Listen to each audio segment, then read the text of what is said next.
Hello, all my wonderful Swifties out there. We are just about a month away from the release of Midnights. So I wanted to make this video to cover a few things that happened in the last few weeks since this announcement. So that includes things like new merch, what genre Midnights most likely is going to be, and then also this mysterious song that you may have heard of called Life You Lead. And you definitely want to stick around for that last one because there's a lot of juicy information I really want to share with you. But before we get started, definitely make sure to subscribe to this channel. Helps me out, helps you keep informed about everything Taylor Swift related.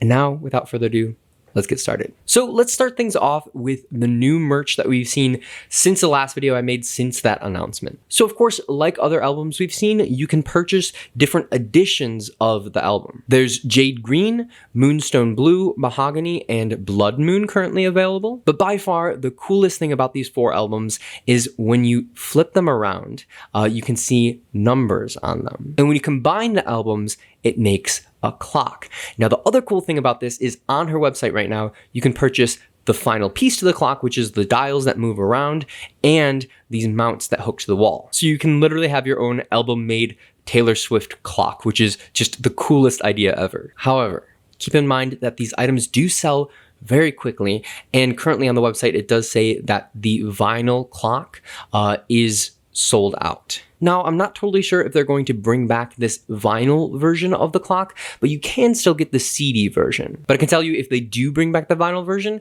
definitely get it as soon as possible if you want it because it sells super quickly. Also, while we're talking about merch, Target is going to be partnering with Taylor Swift with this release. So what this means is that if you get the CD from Target, there will actually be 3 bonus tracks. And so far, the word is that there's going to be 2 remixes and 1 new track. And even if you go to the website right now, you can see that there's a sticker on the CD that says 3 bonus tracks. So personally, that's probably my preference for where I'll be getting the CD just because it has that bonus material there. And now to talk about the genre of Midnights, because this is the big question everyone's talking about, and we have a little bit of information to share today. Now, there's no definite way to know exactly what the genre is going to be without actually listening to it. So everything I have to say is purely speculation. However, there are a lot of very good clues that turned about very recently. As mentioned before, if you turn around the vinyls, on that backside cover art, it shows new images. And these images have a very specific aesthetic that people are pointing out. The first being that there's a vintage Wurlitzer keyboard in one of the images, but also everything from her clothes to the furniture and just the overall sense of what those images look like, it definitely gives this like 60s to 70s vibe. So a lot of people are connecting the dots and saying that this album could potentially sound like it's from the 60s and 70s. And the artist that people are mostly pointing to is like the Carpenters. So if you're looking for an example of what this album could potentially sound like, I definitely give the Carpenters a listen. Now, personally, I feel like this genre does make a lot of sense when relating it to Taylor Swift's style. Like, it's something that she's never really done before, but when I just think about it, it just makes a ton of sense when relating it to her songwriting style. Now, I don't think that Taylor Swift would just have a 70s style album. I could easily see a fusion between those 70s style synths and soft harmonies and today's current pop, and ultimately making this very unique new age soft pop. But again, keep in mind that this is all just speculation.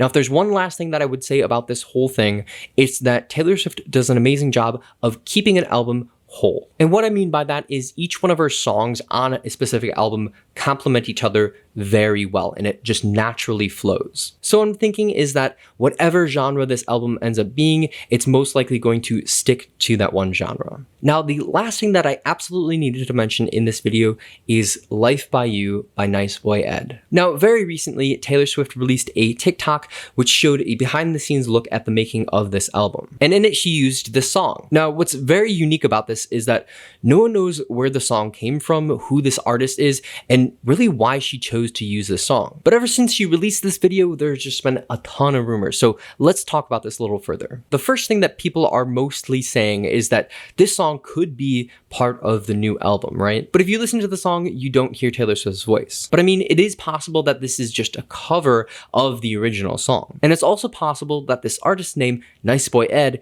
is just a pen name. And the reason why we're thinking this is because if you look up that artist, they have like absolutely no digital footprint. And I mean, this wouldn't be the first time where we see something like this with Taylor Swift. Now, Here's where the story gets a little bit more interesting and is a little bit out there, but stick with me. This video that uses that song shows a little behind the scenes of her working with Jack Antonoff. Now, she's worked with him in the past, so it makes a lot of sense why she's working with him on this album. However, I think it's very unique that she included images of him in this video specifically, because he previously covered Look What You Made Me Do under the pen name Jack Leopards and the Dolphin Club to release that for a TV series. And they released that all kind of under the radar. So with his connection to Taylor Swift, the fact that he's released her music previously with a pen name, it just makes a lot of sense to me that he could be using this pen name Nice Boy Ed and releasing a Taylor Swift song early. But of course, this isn't the final version, it's just a cover of the song that's going to be on the album. And if you're wondering, okay, why would they do this?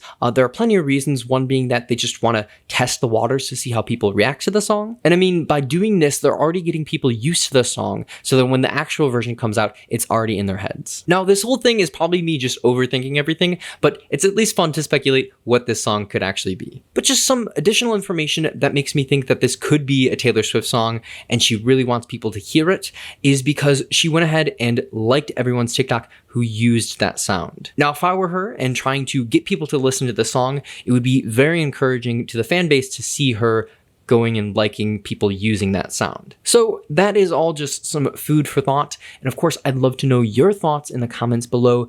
Do you think this is a Taylor Swift song? Do you think this is just me overblowing everything and just thinking way too out of the box for this? I mean, she does love Easter eggs, so there's always the potential that this is her song, but let me know what you think below. And with that, I just have one last bit of information I wanted to share with you, and that's that the songs on the album are going to have actual names. I know before it said track 1, 2, 3, 4, and so on, but we now know that there are going to be track names. And we know this because she recently had a TikTok where she showed the album covers and blurred out the names on the album. But this all brings me to the fact that she's been giving a lot of information about this album and about her endeavors on TikTok. So if you haven't yet done so, make sure to follow her on TikTok. And that, my friends, is everything that I wanted to mention in this video, but I just wanted to say thank you so much for sticking around to the end. Now again, if you enjoy this kind of content, I would greatly appreciate if you subscribe to the channel. I just find it very encouraging to see all you Swifties out there excited for this album. It just makes me even more excited. But thanks again so very much for watching, and I'll see you in the next video.